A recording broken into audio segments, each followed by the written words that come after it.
Awo olwatuuka munnange nga wabaawo omusajja ng'awasa omukazi nga bazaala omwana waabwe ow'obuwala gwe baatuuma Njabala. Maama wa Njabala yali amwagala okukamala era nga talina mulimu gwonna gwamukkiriza kukola, buli kimu ng'akimukolera. Taata yakanyanga kuyomba nti omwana okuza waaki ekyejo, nga maama addamu nti nviira ku mwana wange. Munnange maama ne taata baatuuka ne bafa.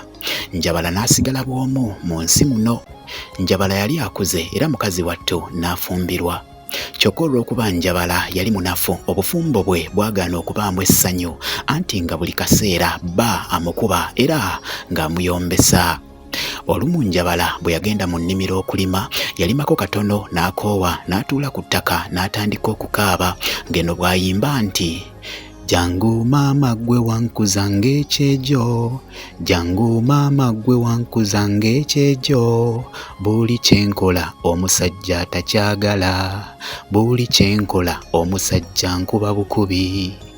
Munnange abaali awo omuzimu gwa nnyina nga gujja nga gukwata nkumbi nga gutandika kumuyigiriza kulima, ng'eno nagwo bwe guyimba nti Njabala Njabala Njabala toli nsanze omuko Njabala, bakazi balima bati Njabala ne batema ne bawala, toli nsanze omuko Njabala.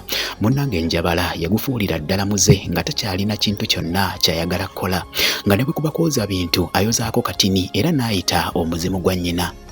Jangu maama gwe wankuza ng'ekyejo, jangu maama gwe wankuza ng'ekyejo, bwe njoza ebintu ebikopo njasa byase.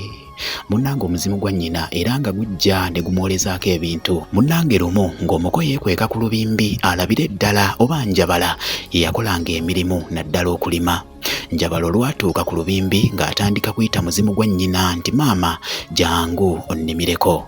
Munnange omuzimu gwa nnyina nga gujja nga gutandika kulima. Munnange baba bali ku lubimbi balima, omuko n'abuukayo mu ttale ng'akuba muzimu gwa nnyina emiggo nga gudduka.